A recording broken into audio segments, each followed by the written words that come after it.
Hello, my fellow hunters, and welcome to Relic Hunter Reviews, where we look at up-and-coming RPGs and try them out. Today we are looking at Era Survival, a brand new, currently kickstarting game by Shades of Vengeance.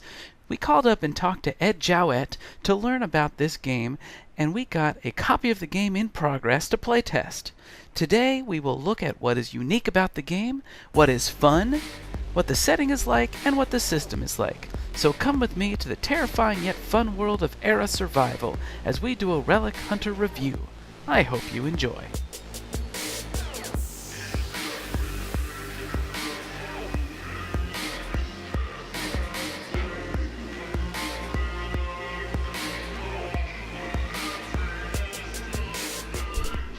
So Era Survival is my attempt to bring a slightly different perspective to survival horror games. First of all, like other survival horror games, it very much discourages combat. You have very limited durability on your weapons. Your supply of bullets is going to be very low. So you're not going to be solving all of your problems by just leaping into combat.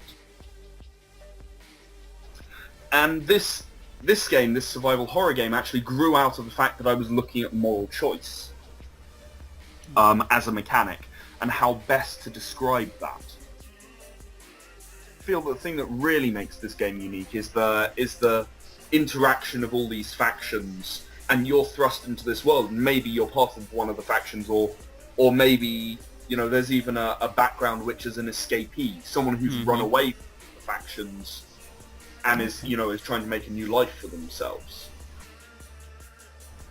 This game's setting leads directly towards creating dramatic conflict for the players to interact with. The descriptions in the book capture the reader's imagination in a way that will draw you in.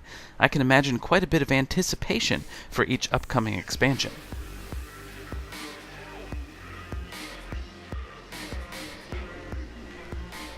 Perhaps the best way I can describe the system is to compare it to the White Wolf D10 system, because it does use D10s, it does use a stat and a skill together, and it does have a target number. Very similar. There is more to it than that, though, as the skills are not tied to the stat they often use. And skills can be used really with any stat in a specific given situation. This game, more than any other I've made, embraces the reality of the genre, the feel of the genre. And the Era D10 system, as anyone who already knows it will know, but I imagine that most of your listeners don't, it's very focused on giving nuanced skill choices and nuanced combinations of attributes and skills. In the Era D10 system, there's no link between strength and brawl. It's not always strength and brawl when you're fighting someone. It could be wits and brawl. If someone's sneaking up on you and you're going to elbow them in the face. Okay. There are all kinds of different combinations that you can use, and actually we've gone so far as to list at least one example of every combination in the back of the rulebook. So, if a GM is in trouble or isn't sure, they can look for examples.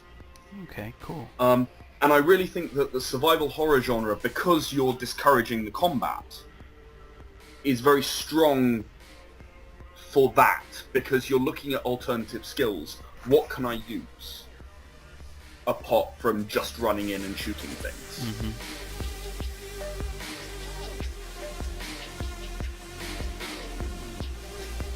For me, the fun of the game is the flexibility of the skill rolls and the game within a game of the fate cards. The cards are very cool, as they can allow the player to help craft the world in a way that can't be done in character. I love when a game has another mechanic behind the scenes for the players and the GMs to use and play against each other. Karma in this game, good and evil, and also neutral, I should say. I feel strongly that neutral is underrepresented and under-rewarded in a lot of cases. Okay. So neutral does actually have its own rewards. There are cards in this game, and if you're good, then you get a certain number of cards. If you're evil, you get a certain number of cards. And if you're neutral, you get a certain number of free skill points that you can put in temporary places. And the more evil you become, the fewer skill points you have, the more cards you get, the more good you become. And so there are gradations of evil and good, as you see quite a lot in other games. Mm-hmm. But the thing that really makes this different is the fact that karma is based on the outcome of your actions, not what you intended. While I like this game quite a bit, it certainly isn't for everyone. If you are really into simulated, realistic combat, exact distances with miniatures, and specific rules for any given exchange, I don't think this game is quite for you. However, if you like rules to take a backseat to story, have creative uses for non-combat skills even inside of combat, and want to focus on role-playing, this is a great game system for that. If your favorite games out there are 7th Sea, or the White Wolf games, or the Doctor Who RPG, check this game out. You'll really enjoy it. This is also a great game to play with people just starting out tabletop role-playing. In my mind, the main drawback of this game is that it is limited by the skills of that specific game master. You need a really creative game master to make this game really flow, and that might take some practice on the part of the GM. However, that means a good GM can take this game to a group of people that are first-time players, and they will have a blast. The Kickstarter is still going on, so go ahead and link to that from the comments to get your very own copy. Thanks to Ed for telling us all about this game.